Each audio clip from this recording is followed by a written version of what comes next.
Olá pessoal, sejam bem-vindos a mais um vídeo do canal. E hoje eu vou trazer para vocês dicas de estratégias sensoriais para o uso em sala de aula. Então, você já faz uso de algum? Se não, continua no vídeo, descubra como essas simples adaptações podem transformar a sua sala de aula. Para quem não me conhece, eu sou a Susan, terapeuta ocupacional, psicomotricista e mestranda na área da educação. E esse vídeo surgiu justamente pela dificuldade que eu vejo nos professores em criar e fazer manutenção dessas estratégias, desses recursos, para que facilite no dia a dia. E, para não deixar passar nada em branco, eu fiz uma colinha aqui embaixo e a gente já vai começar falando sobre o uso de um cantinho sensorial. Quem segue o canal sabe que eu já falei deles algumas vezes e ele é extremamente importante dentro da sala de aula.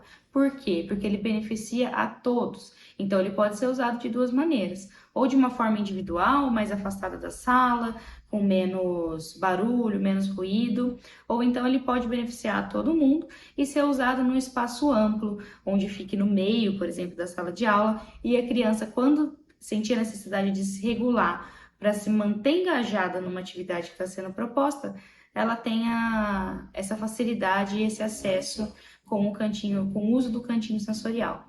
E nesse cantinho sensorial, pensando então que estamos falando de adaptações sensoriais, podemos usar os mais variados recursos, desde tinta, para que ele possa usar ali, se limpar, fazer alguma atividade, até a bola boba ou a bola terapêutica, que pode dar uma sensação para ele de mais movimento, se esse for o caso, ou também de mais tranquilidade, se ele for usar para apertar essa bola sobre o próprio corpo ou alguém fazer uma massagem nele.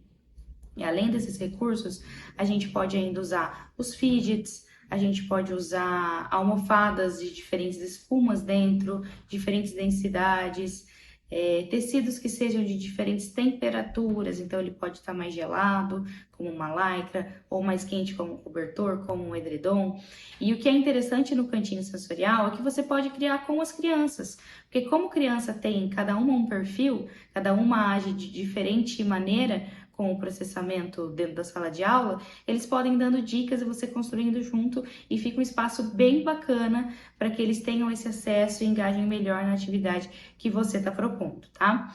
E aí, falando então de um segundo passo, de uma segunda dica, vamos dizer assim, podemos falar sobre a organização tanto visual quanto auditiva da sala de aula. Quando nós temos crianças com dificuldades sensoriais, é difícil com que ela filtre todos os estímulos que chegam para ela no ambiente e se mantenha engajada na atividade ou até mesmo na interação social. Vou usar como uma resposta, né? Então, que ela consiga dar uma resposta adequada ao ambiente. Então, a organização visual, ela vai envolver o uso de luzes adequadas, então numa iluminação, às vezes um pouco mais baixa, se já tiver uma iluminação natural, ou então somente a iluminação natural, uso de diferentes cores, e assim também vale para a parte de organização auditiva. Se sentimos que aquela sala tem muito barulho, é legal usarmos abafadores nas janelas, ou então deixar abafadores distribuídos para que as crianças possam usar.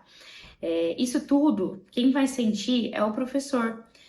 Vai variar da maneira como a criança também sente e processa e responde a esses estímulos que estão chegando para ela. Mas geralmente, quando se tem uma luz natural, é ela que utilizamos e deixamos a criança um pouco mais afastada de barulhos de ruído que sejam de difícil processamento para ela também, tá? Então, indo aí para nossa terceira dica, vamos falar um pouquinho sobre os materiais táteis. Muitas escolas que eu já frequentei para dar orientações com os professores usam essas caixas táteis para fazer uma brincadeira ali com a criança. Mas mal sabem elas que essas caixas podem ajudar efetivamente durante todo o período em que a criança se encontra na sala de aula ou na escola. Dentro dessa caixa, a gente propõe o máximo de textura que conseguimos, tá? Então, podemos colocar buchas, então podemos usar, né? Buchas de cozinha, buchas vegetais, a bucha que seja mais leve e, mais uma vez, permitir com que a criança explore o que ela dá conta naquele momento de explorar. Então, podemos usar sagu, feijão, milho, os mais variáveis grãos também para compor essa caixa tátil. E as diferentes texturas, né? Então podemos usar coisas ásperas, coisas lisas. Se quisermos, podemos também inserir ali um pouco de peso, né? Então algumas bolinhas um pouco mais pesadas, que ela possa apertar, outras bolinhas menos pesadas.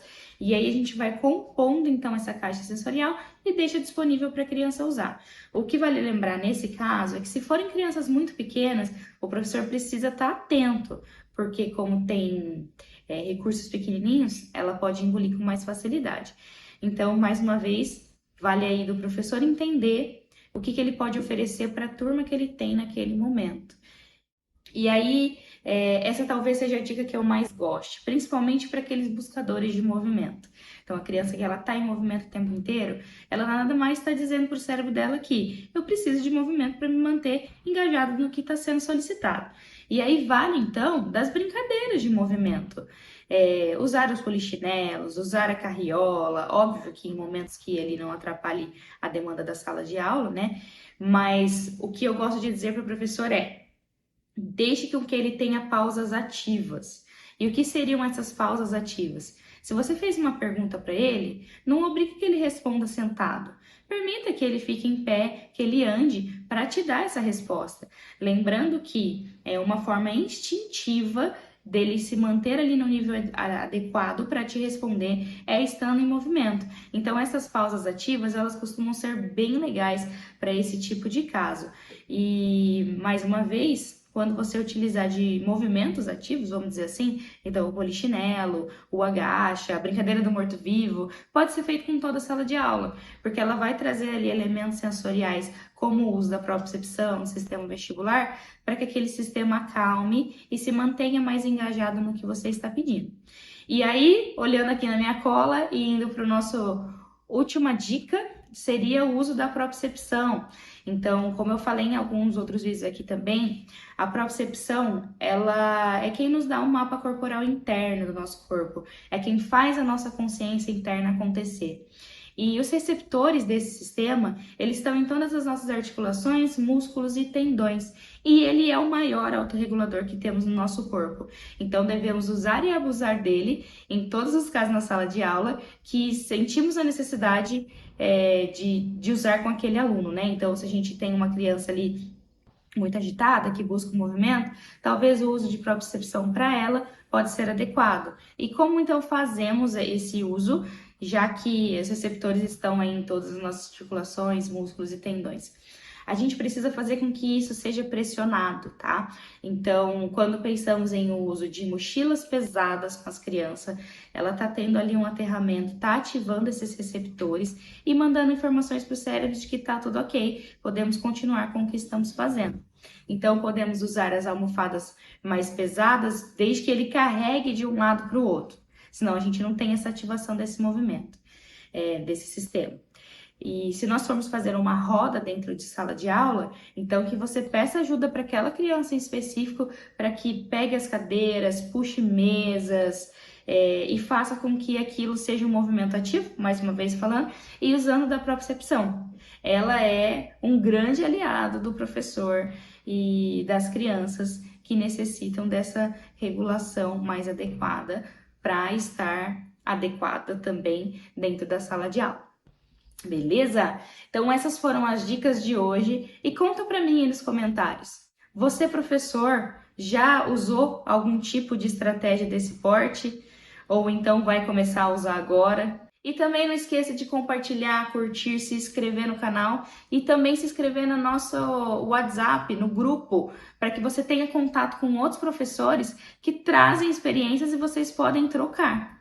E além disso tudo, na descrição do vídeo tem alguns links de alguns recursos sensoriais que vocês podem estar adquirindo de sites parceiros e montar todo esse cantinho sensorial, essa caixa sensorial e tudo que você precisar. Tá bom? Então, vejo vocês no próximo vídeo e até mais!